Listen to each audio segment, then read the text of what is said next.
जय श्री कृष्ण साथियों, मैं पूजा रावत भगवान श्री कृष्ण को प्रणाम कर 13वें अध्याय की शुरुआत करती हूँ। श्रीमद् भागवत गीता का 13वां अध्याय क्षेत्र क्षेत्रज्ञ विभाग योग है। क्षेत्र शब्द का मतलब भूमि से है और क्षेत्रण का मतलब क्षेत्र से। हमारा भौतिक शरीर क्षेत्र के समान है और हमारी अमर आत्मा क्षेत्र के जानकार के समान। इस अध्याय में कृष्ण भौतिक शरीर और अमर आत्मा के बीच भेद करते हैं। वह बताते हैं हमारा शरीर क्षेत्र है। जिस प्रकार खेत में बोए गए बीजों का फल पकने के पश्चात प्राप्त होता है, उसी प्रकार हमारे शरीर में बोए हुए कर्म के संस्कार बीज हैं, जिनका फल समय पर होता है। इसलिए हमारे शरीर का नाम क्षेत्र है।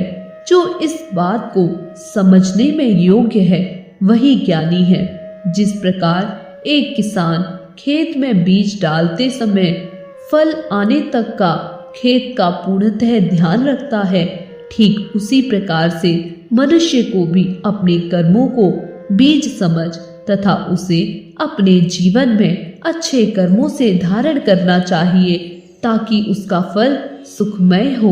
हम अपने शरीर से भिन्न हैं। जब हमारे शरीर में किसी तरीके का कोई विकार होता है तो उसका सीधा असर हम पर होता है। ठीक उसी प्रकार से जिस प्रकार हम खेत की फसल को अच्छा करने के लिए खाद, कीटनाशक आदि का प्रयोग करते हैं, ठीक उसी प्रकार से हम जो भी अच्छे या बुरे संस्कार अपने शरीर में डालते हैं, उसका सीधा असर हम पर तथा हमारे कर्मों पर पड़ता है और इसी को क्षेत्रज्ञ कहते हैं। बहुत बड़े बड़े ऋषियों ने क्षेत्र और क्षेत्रज्ञ का तत्व बताया तथा विभिन्न प्रकार के मंत्रों द्वारा विभागों में बांटकर बनाया गया है। गीता उन सारे ज्ञान का संचयन है जो हमारे वेदों और उपनिषदों में उल्लेखित है। यहाँ कृष्ण ने 5 महाभूत अहंकार, बुद्धि और मूल प्रकृति भी तथा 10 इंद्रियां, एक मन और 5 इंद्रियों के विषय अर्थात शब्द, स्पर्श, रूप, रस और गंध, इन सब के अलावा इच्छा, द्वेष, सुख, दुख, स्थूल देह का पिंड, चेतना और धृति, इस प्रकार विकारों के सहित यह क्षेत्र संक्षेप से कहा गया। इन सभी रूपों को कृष्ण ने मानव शरीर का विकार बताया है। यहाँ कृष्ण क्षेत्रज्ञ के बारे में बता रहे हैं। श्रेष्ठता के अभिमान का अभाव, किसी भी प्राणी को न सताना, क्षमा करने का भाव, मन व रहन सहन तथा वाणी में सादगी के साथ गुरु की सेवा, बाहरी व आंतरिक मन की शुद्धि, अस्तित्व को जानना और उसे आचरण में लाना ही क्षेत्रज्ञ कहलाता है। क्षेत्रज्ञ की परिभाषा को समझाते हुए कृष्ण कहते हैं, हर कोई इस लोक के लालच में फंसा हुआ है, जैसे घर, पैसा, विलासितापूर्ण जीवन आदि, और इससे भी अधिक मृत्यु के पश्चात स्वर्ग का लालच। इन दोनों लोकों की आसक्ति से कैसे बचा जाए, यही क्षेत्रज्ञ का ज्ञान है। जब भी मनुष्य का जन्म होता है तो वह घर का होता है, उसका विवाह होता है, वह स्त्री के साथ संतान का होता है, धन आता है और घर जन्म से यह चक्र चलता ही रहता है। इसके बारे में विचार करना, मन में प्रश्नों को उठना, तभी ज्ञान की प्राप्ति हो सकती है। जब हम इन ज्ञानों के बारे में अपने मन में सवाल करें, इन सब को जानना ही क्षेत्रज्ञ कहलाता है। क्षेत्रज्ञ वही है जिसे क्षेत्र के विषय का ज्ञान होता है। कृष्ण कहते हैं कि आखिर ज्ञान क्या है। वे कहते हैं, मुझ परमेश्वर में अनन्य योग के द्वारा अत्यभिचारिणी भक्ति, अर्थात ऐसी भक्ति जिसमें भगवान वासुदेव के अलावा किसी का न होना, एकांत और शुद्ध देश में रहने का स्वभाव, अर्थात जो व्यक्ति एकांत जगह मात्र योगी को ही प्रिय है, भीड़ भाड़ से बचकर रहने वाले को ही ज्ञान प्राप्त होता है। आध्यात्म ज्ञान में नित्य स्थिति और तत्व ज्ञान के माध्यम से ही परमात्मा को देखना ही यह सब ज्ञान है, और जो इससे विपरीत है वह अज्ञान है। कृष्ण जीवन के भेदों को एक एक कर बता रहे हैं। कृष्ण मात्र उन्हीं बातों को कहते हैं जो जानने योग्य है।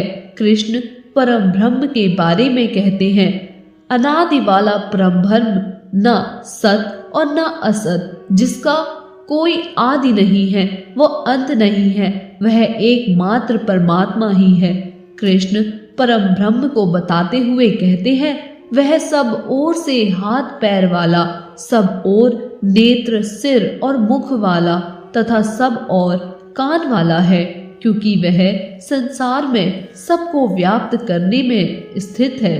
परम ब्रह्म परम सत्य, इसी कारण सभी मनुष्य थोड़ा सा सुनने के बाद मनुष्य इससे विमुख हो जाते हैं। परम ब्रह्म संपूर्ण इंद्रियों के विषयों को जानने वाला है, परंतु वास्तव में सब इंद्रियों से रहित है तथा आसक्ति रहित होने पर भी सबको धारण पोषण करने वाला है। निर्गुण होने पर भी गुणों का भोगी है। कृष्ण कहते हैं, परम ब्रह्म हमारे अंदर स्थित है, वह चराचर सब भूतों के बाह्य भीतर परिपूर्ण है तथा समीप और दूर में भी वही स्थित है।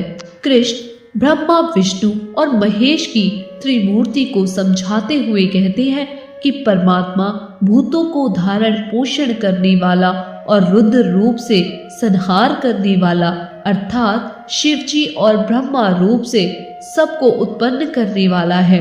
परम ब्रह्म ज्योतियों की भी ज्योति है। परमात्मा ज्ञान का स्वरूप है और परमात्मा को आपको समझना होगा। जब आप तत्व ज्ञान को जान जाएंगे तब वह परमात्मा को पाने में सक्षम हो पाएंगे। इस प्रकार क्षेत्र तथा ज्ञान और जानने योग्य परमात्मा का स्वरूप संक्षेप से कहा गया है। मेरा भक्त इसको तत्व से जानकर मेरे स्वरूप को प्राप्त होता है। कृष्ण कहते हैं कि प्रकृति और पुरुष अर्थात शिव और शक्ति, इन्हीं के साथ ये दुनिया का होना संभव है। ये दोनों ही अनादि हैं और हमारे अंदर राग द्वेष प्रेम आदि प्रकृति से आते हैं। कार्य अर्थात 5 महाभूत वायु अग्नि जल पृथ्वी आकाश तथा शब्द स्पर्श रूप, इसी प्रकार कारण में बुद्धि अहंकार मन त्वचा तथा ध्यान हाथ पैर, ये सभी कार्य और कारण से ही उत्पन्न होता है। इसी कारण मनुष्य जाति में प्रकृति और पुरुष का होना आवश्यक है। पुरुष प्रकृति के मध्य में खड़ा है और प्रकृति से पैदा हुए गुणों को भोगता है। गुणों को जिस प्रकार भोगता है उसी कारण वह अच्छी बुरी योनि में जन्म का कारण बनता है। इस देह में स्थित वह आत्मा वास्तव में परमात्मा ही है। वही साक्षी होने से सबका धारण पोषण करने वाला होने से भरता जीवन रूप से भोक्ता ब्रह्मा आदि का भी स्वामी होने से महेश्वर और शुद्ध सच्चिदानंद होने से परमात्मा कहा गया है। इस प्रकार जो मनुष्य प्रकृति को गुणों के सहित तत्व से जानता है वह सब प्रकार के कर्तव्य कर्म करता हुआ भी फिर नहीं जन्मता।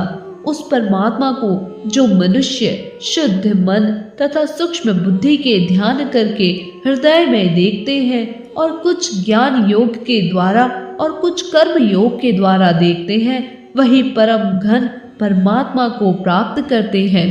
परमात्मा को प्राप्त करने के लिए अलग अलग प्रकार के मनुष्य अलग अलग मार्ग का अनुसरण करते हैं, परंतु कई अज्ञानी पुरुष इन सब मार्गों को नहीं जानते और दूसरे को देखकर परमात्मा की उपासना करने में लग जाते हैं, परंतु वे मात्र दूसरे की देखा देखी व सुनने में ही भगवान को जपते हैं और वे भी जन्म मरण के चक्र से मुक्त हो जाते हैं।